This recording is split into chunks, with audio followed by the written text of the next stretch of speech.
मैं आलोक कुमार जी ने जो कहा समीर जी, यही बात तो इतने दिनों से चर्चा में चल रही थी कि आरोपित जो है एफआईआर दर्ज क्यों नहीं हो रही है, जिनके ऊपर आरोप है वो अपने पद पर क्यों बने हुए हैं। और जो बात आलोक जी कह रहे हैं कि अंतरात्मा की आवाज तो उन्हें सुननी चाहिए, मैं कोई निर्देश नहीं दे रहा हूं, पर बात सारी उन्होंने कह दी है। देखिए, आज विश्व हिंदू परिषद कुंभकर्ण की नींद से जागा है।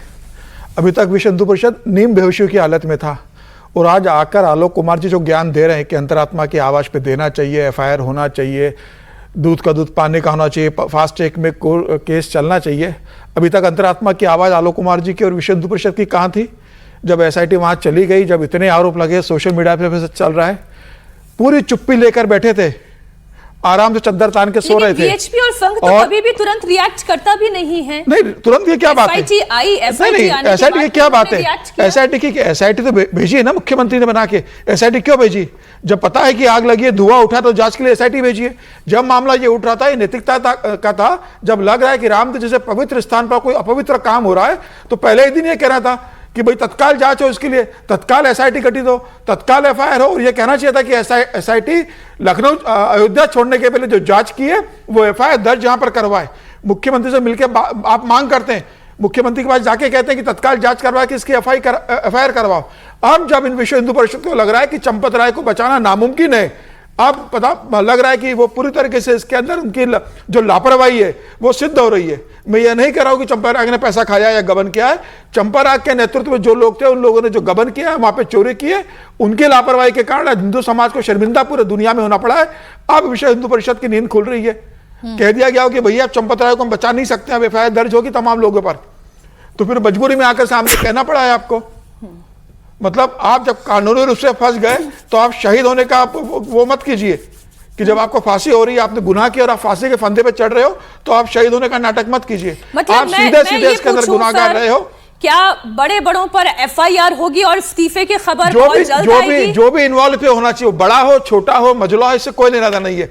जो इसमें एसआईटी को लगता है कि ये शामिल है, शक के दायरे में है, एसआईटी को लगता है उस पर एफआईआर दर्ज हो, पुलिस निष्पक्ष जांच करे, पैसा वसूल करे और तत्काल फास्ट ट्रैक कोर्ट में केस चले और उनको सजा हो। ठीक, रागी जी। हाँ हर्षवर्धन जी, जो आप ठीक समझे इस पर एक थोड़ी सी मतलब इसको थोड़ा संदर्भ में देखें। समीर जी जो कह रहे हैं उनकी नाराजगी बिल्कुल जायज़ है, हम लोग भी यही कह रहे हैं, लेकिन इसमें एक शब्द सुनने के बाद मुझे लगता है कि क्या अभी भी चंपत जी इतने कड़े कलेजे के हैं?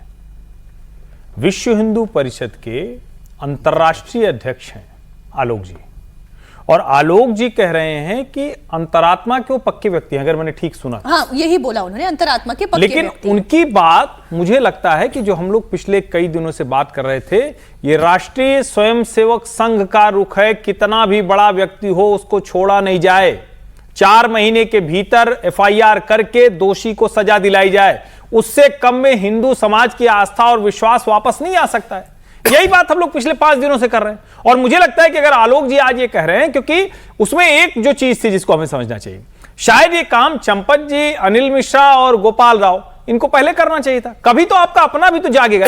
कई बार होता है ना कि आप ऊपर से कहना नहीं चाहते हैं, इस तरह की स्थितियां बनती हैं, और चूंकि ये बहुत संवेदनशील मसला था, अब तो सवाल यह और बड़ा खड़ा होता है कि जो व्यक्ति इसमें शामिल थे उनको रोका नहीं गया या उनको छिपाया गया, पता था नहीं या पता नहीं था इसलिए हुआ, या पता था उसको छिपा लिया गया। ये सारे सवाल भी खड़े होते हैं, और मैं फिर कह रहा हूं आलोक जी का रुख एकदम जायज है, दुरुस्त है। मैं इसको देर आए दुरुस्त आए कह रहा हूं, लेकिन उसके साथ यह भी जोड़ रहा हूं, एफआईआर तो अब उत्तर प्रदेश सरकार को करनी है, एफआईआर तो अब योगी आदित्यनाथ को करानी है, क्योंकि कानून व्यवस्था तो राज्य के अंदर आएगा ना, तो वो उन्हीं को करनी है। सवाल यह है कब होगी एफआईआर और कब तक? अभी जो और भी लोग मौन हैं वो भी कब तक रहेंगे मौन? आलोक जी ने तो अपनी बात एकदम स्पष्ट रख दी है।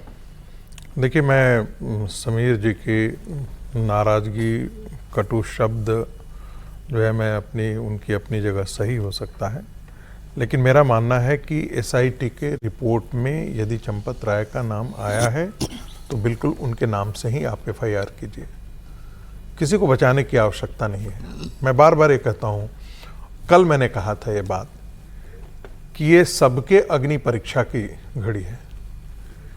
और सामान्य जो व्यक्ति है, कॉमन मैन आज जो सवाल पूछ रहा है, वो संघ को और विश्व हिंदू परिषद को अलग नहीं देखता है।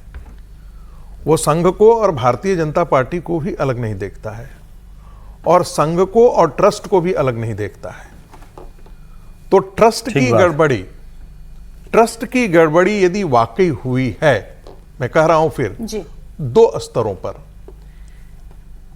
क्या चंपत राय ने यह जानबूझ करके होने दिया है, या क्या उनकी संलिप्तता उसमें है, या जिसे हम कह सकते हैं कि निगरानी खराब थी, और बाकी के निचले लोग जो है, जिसमें 40-45 लोगों का नाम जिक्र किया जा रहा है, उन लोगों ने, और स्टेट बैंक ऑफ इंडिया के कर्मचारी और प्राइवेट जो एजेंसी थी, इन सबकी मिली भगत में सब काम होता रहा, और जिनको उन पर अंकुश लगाना चाहिए था, नियंत्रण करना चाहिए था, वो इसके प्रति लापरवाह रहे। लापरवाही अपनी जगह और उनकी मिली भगत, दोनों के बीच में थोड़ा सा अंतर करना पड़ेगा।